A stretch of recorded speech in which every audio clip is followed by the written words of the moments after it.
Obrigado aí pelo convite, é um prazer estar aqui com vocês novamente. Obrigada, a gente que agradece. Bom, lembrando, né, que eu lembro que você veio conversar com a gente bem no comecinho do ano, havia uma grande expectativa para o Ibovespa, estava ali na casa dos 134 mil pontos, agora o cenário mudou um pouco, perdemos quase 5% desde então, mas queria entender, Marcelo, como que você tem avaliado esta mudança de cenário, quais os principais pontos que você está analisando nesta dinâmica toda?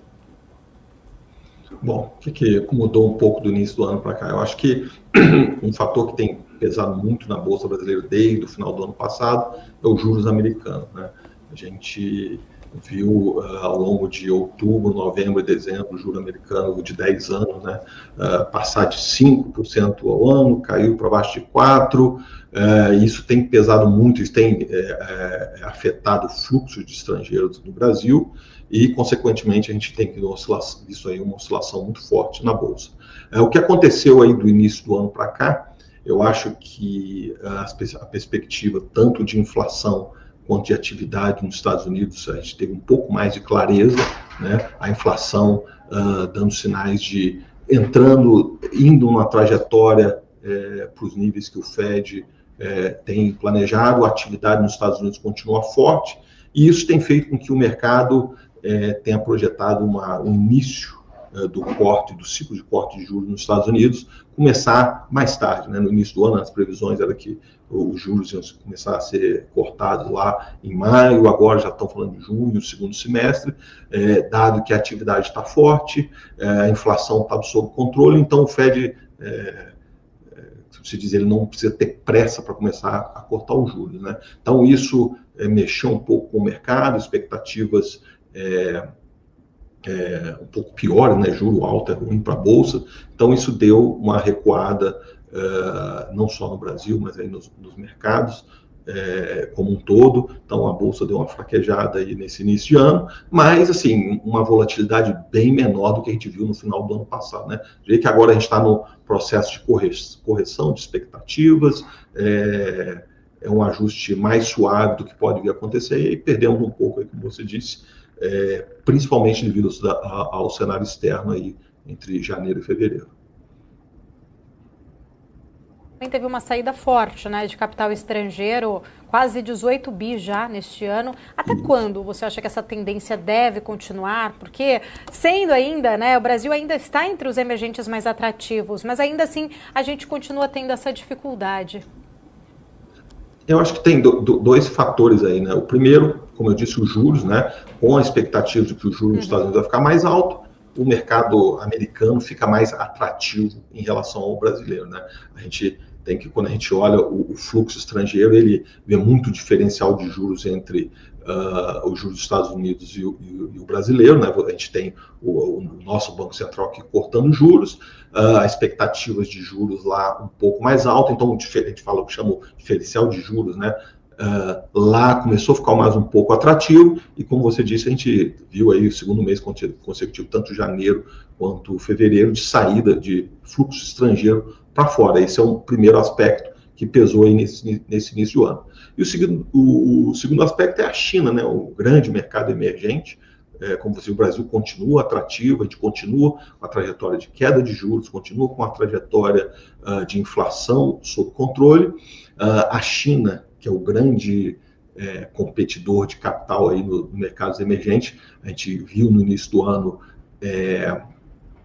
o nível de atividades lá mais fraca, o setor de construção civil, que por sinal afeta muito a Bolsa Brasileira, qual do minério de ferro, um pouco mais fraco, e assim, todo mundo com a expectativa de que o governo ia sair. Até hoje de manhã saiu aí umas previsões, o governo divulgou previsão de crescimento de PIB para a China por volta de 5%, então a China está começando a melhorar o cenário lá, assim, que começa a atrair um pouco de capital que poderia vir para o Brasil e para a China.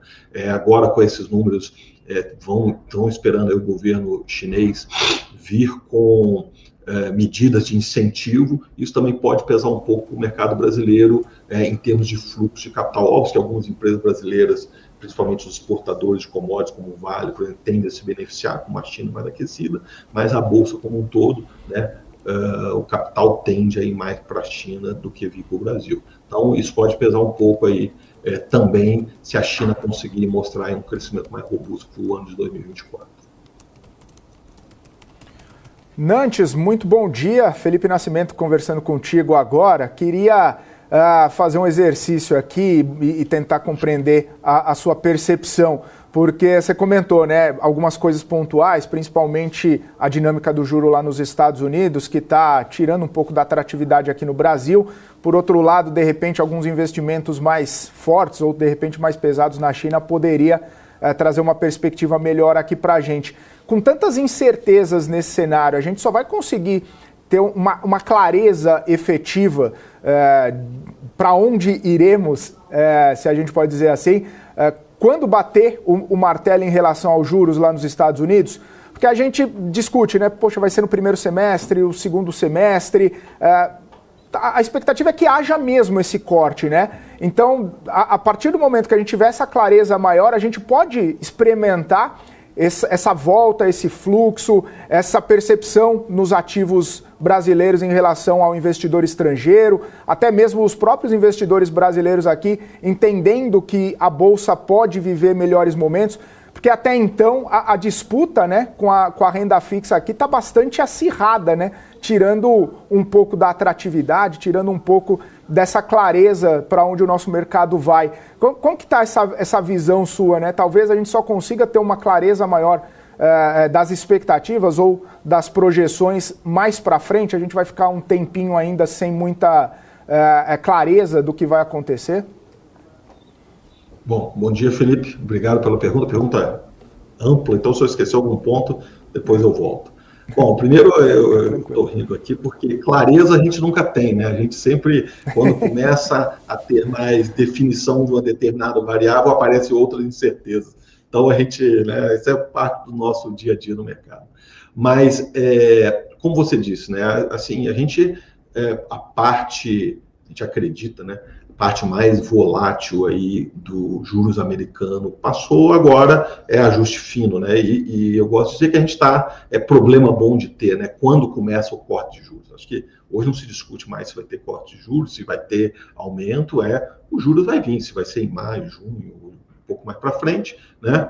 É o ajuste fino que o mercado está fazendo agora. Isso, de um modo geral, é notícia boa para a Bolsa Brasileira. Então, a gente está passando por um momento dessa definição lá de fora, né? Eu acho que um outro fator, você não comentou também, que a gente vai ter um pouco mais de clareza nas próximas semanas, talvez próximos meses, que está um pouco mais positivo, é o fiscal brasileiro, o déficit, né? Isso era uma incerteza no curto prazo que a gente tinha, mas os dados de arrecadação de janeiro vieram bom, então talvez o déficit não seja, fiscal brasileiro não seja tão grande quanto o governo não tem que fazer contingenciamentos, também é notícia boa. Então a gente está um pouco mais otimista para o cenário brasileiro. E até, terceiro ponto, como você disse, os juros ainda está alto no Brasil, né? A gente começou o nosso ciclo de corte em agosto, mas ainda estamos aí com 2 dígitos de juros, mas numa trajetória, né? Nossa discussão, a gente já está na discussão, enquanto os Estados Unidos está, quando vai começar. Nossa discussão aqui no Brasil é quando vai parar o corte de juros e o nível que ele vai parar, né? Então, a gente, como você disse, os juros ainda, a renda fixa ainda é uma competição para a Bolsa, mas está com os dias contados aí esse juros de 2 dígitos. Isso também é mais um potencial fluxo de capital para a Bolsa a partir do momento que a rentabilidade dos títulos de renda fixa começam a cair. Então, quando a gente começa a olhar esse cenário como um todo, a gente fica um pouco mais positivo com o cenário de bolsa local, né? A gente tira um pouco do risco fiscal, tira um pouco de risco do juro americano, a nossa trajetória de juros se consolidando, a gente começa a ficar um pouco mais otimista com a Bolsa Brasil, né? Principalmente as empresas mais focadas em economias domésticas, né? A gente fala dos cíclicos, né? Que tem mais exposição à atividade, então a gente está ficando um pouco mais positivo na parte da Bolsa que está menos exposta ao cenário internacional, à exportação, a commodities, por exemplo. Eu não sei se eu esqueci algum ponto que você comentou. Não, foi bem preciso aí nas respostas, viu, Nantes?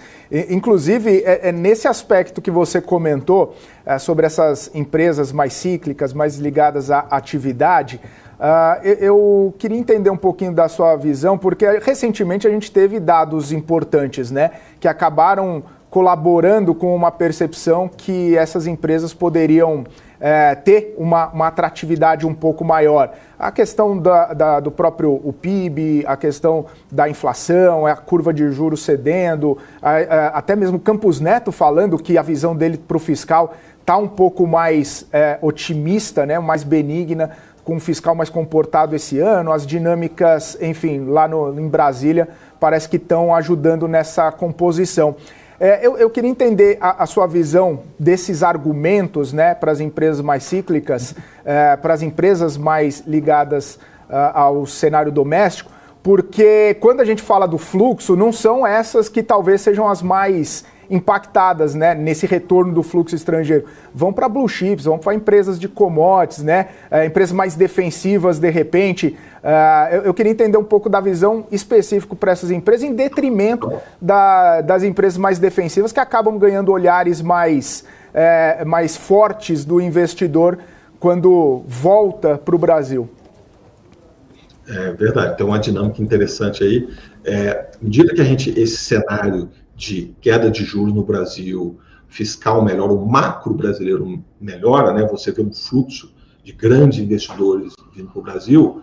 Inicialmente, as empresas de maior capitalização, de maior liquidez no mercado, elas tendem a se beneficiar mais, né? Você vê um investidor muito grande, ou seja, um fundo de investimento, um fundo de pensão institucional, ou mesmo um estrangeiro, ele tende a alocar esse capital nas empresas maiores, né? Petro, Vale, os grandes bancos, né? As grandes empresas, esses papéis tendem a se beneficiar num primeiro momento.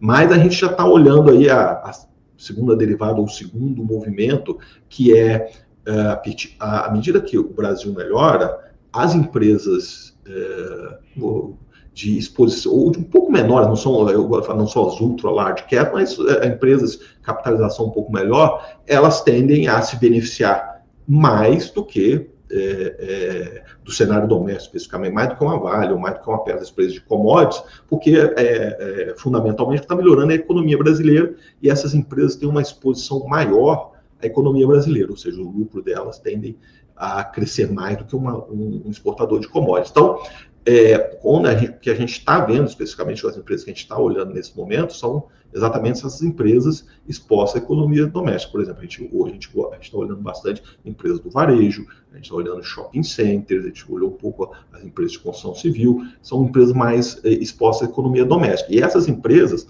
né, ao mesmo tempo que o macro, os juros no Brasil está diminuindo, a gente precisa entender que a gente está começando a ver melhoria na oferta de crédito, que é um fator que tende a ajudar bastante as empresas no consumo do Brasil. A gente começa a ver, conversando com algumas empresas, sinais de a renda disponível um pouco maior, isso para o consumo é muito forte. Então, a gente está, no momento, olhando, como você disse, as empresas maiores tendem a se beneficiar no primeiro momento, mas as empresas mais expostas à economia doméstica tendem a se beneficiar mais, né, com um efeito um pouco atrasado. Então, a gente, nesse momento, está olhando muitas empresas de varejo, shopping centers, construção civil, algumas de logística, onde a gente acha que vão ser as mais beneficiadas por esse momento aí que a gente está esperando aí para os próximos meses na Bolsa Brasileira.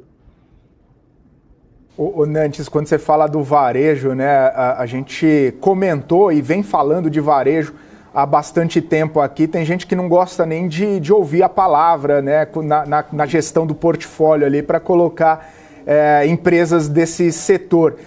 E aí a minha pergunta para você, não precisa entrar especificamente, mas a gente sabe que o gestor ele olha em algumas vezes algo que está barato demais para ser ignorado, em outras vezes faz um call setorial, né? Varejo em específico. A sua percepção é mais a empresa olhando na linha, no resultado, a alavancagem, as métricas e tudo mais, ou essa sua percepção é mais setorial, o varejo está vivendo essa possibilidade? Essa é uma excelente pergunta, porque a gente tende a falar muito de setor, né? Mas o setor é uma composição de várias empresas que estão em situações financeiras, operacionais, e às vezes até no momento de estratégia da empresa completamente diferente, né? Então, o nosso trabalho, e aqui no ASA a gente faz bastante isso, a gente fala do top-down e do bottom-up. Primeiro a gente faz uma análise top-down, a gente identificando que o varejo é um dos setores que pode se beneficiar nesse ciclo macro. Mas não é o varejo, não são todas as empresas iguais. Aí a gente entra no que a gente chama de bottom-up, que é exatamente olhar a alavancagem das empresas, crescimento de venda, lucratividade, para que a gente consegue tentar entender como é que a lucratividade dessa empresa vai ocorrer nos próximos meses, a alavancagem, onde a gente possa escolher empresas que estejam bem posicionadas. Não adianta a gente comprar uma empresa que tem um problema de alavancagem, que mesmo a gente começa a fazer as nossas projeções financeiras, a gente olha, mesmo a economia voltando, essa empresa tem uma alavancagem tão alta que, né, os riscos associados a esse investimento não vale a pena. Então, exatamente, nosso trabalho de uma vez que a gente identificou uma tendência macro, é identificar quais são os cavalos, né, que a gente quer correr, que vão se beneficiar mais dentro desse setor. Assim, por exemplo, hoje tem uma empresa que a gente já vem olhando há um bom tempo e está aprofundando no case e a gente gosta bastante, que é C&A, só para dar um exemplo, né? É uma empresa que você tem problemas aí das importações de roupas internacionais, que está ganhando muito market share, né, que pode ser um vento contra na tese desse investimento, mas você tem uma empresa que está passando por um turnaround e que está se organizando, crescendo venda, melhorando linha de produtos e ganhando market share, de maneira que isso compensa mais do que os ventos contra, além do vento macro que vem, né? Então, esse é exatamente o nosso papel, é identificar os papéis que se beneficiam mais dentro desse cenário macro. Interessante que quem aproveitou a C&A lá no ano passado está rindo à toa, hein, Nantes? Porque uma alta de 400% assim, em um ano, né? É difícil de ver, especificamente em empresa de varejo. É difícil de ver uma movimentação tão forte. Agora, aproveitando que você citou, só para entender um pouco, né? Está em discussão no STF, toda aquela questão da remessa conforme e tudo mais. Isso poderia melhorar ainda mais o operacional da companhia, dar mais competitividade e aí até melhorar a sua visão para a companhia e para o setor também, porque muita gente fala, poxa, a Renner poderia se beneficiar, Guararapes, as empresas, né, que têm essa concorrência muito forte da China poderiam se beneficiar bastante dessa possibilidade também. Eu acho que o ponto é exatamente esse. A gente chegou à importação das plataformas aí, já tomaram um pedaço do mercado onde a C&A foi capaz de melhorar a performance da empresa, crescer vendas, mesmo com esse evento contra, que ano passado isso foi bem relevante, né? E agora você tem quando a gente faz os fatores de risco, isso é um risco positivo para a C&A, porque se realmente a importação, a taxação dos produtos, remessa conforme, como você disse, se ela vier, o mercado brasileiro fica... a C&A fica mais competitiva dentro do mercado na escolha do consumidor. Então, esse é um risco positivo que a gente tem para esse case, né? Então, mas dentro as mudanças que eles fizeram internamente foram tão significativas no ano passado, que eles foram capazes de, mesmo com o crescimento das plataformas no ano passado, eles crescerem em vendas, fizeram, como você disse, a ação andou bastante, e aí é o nosso trabalho micro exatamente fazer essa análise. E esse negócio de remessa conforme, a gente está bem em cima, se realmente essa taxação aí até $50 vier, vai ser muito bom para o setor de vestuário como um todo. Nantes, quero voltar aqui para a nossa conversa também, voltar aqui para o nosso papo, falar um pouquinho com essa expectativa, inclusive, de queda de juros, né? Isso que, de certa forma, continue a beneficiar também as empresas que estão alavancadas. Como que você vê o horizonte ali de médio a longo prazo para o mercado, além também da redução da despesa com os juros? Quais outros fatores que você acredita ali que podem contribuir para o desempenho aí mais positivo dessas empresas nos próximos trimestres? Vamos lá, o efeito da queda de juros, ele tem um efeito, não só, como você disse, na lucratividade das empresas, mas ele tem o efeito, primeiro, da aumento da capacidade de compra do consumidor. Primeiro que o consumidor que hoje já tem uma dívida, a despesa de juros dele cai e começa a sobrar um pouco mais, a renda disponível aumenta, né? Uhum. E, ao mesmo tempo,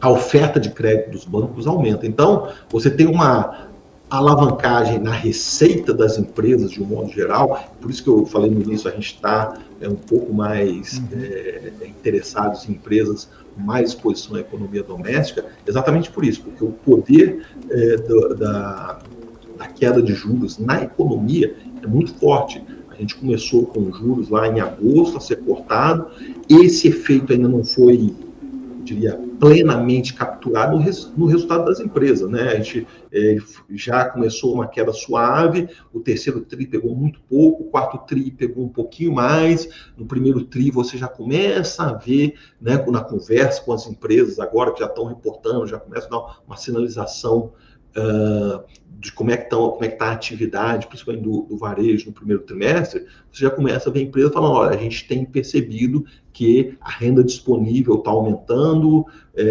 um outro fator que está ajudando bastante é a desinflação, né, dos alimentos. A gente está vendo o preço de commodities caindo, o preço de alimentos caindo, de um modo geral, e isso também é mais um fator que aumenta a renda disponível do consumidor. Então, de um modo geral, acho que esses dois efeitos, né, de queda de juros e a desinflação de alimentos, vai afetar significativamente a renda disponível do consumidor. E isso no efeito de top line, né, de receita das empresas, é muito poderoso. E isso é uma das apostas que a gente está fazendo aí para os próximos meses, que isso vai impactar na lucratividade das empresas.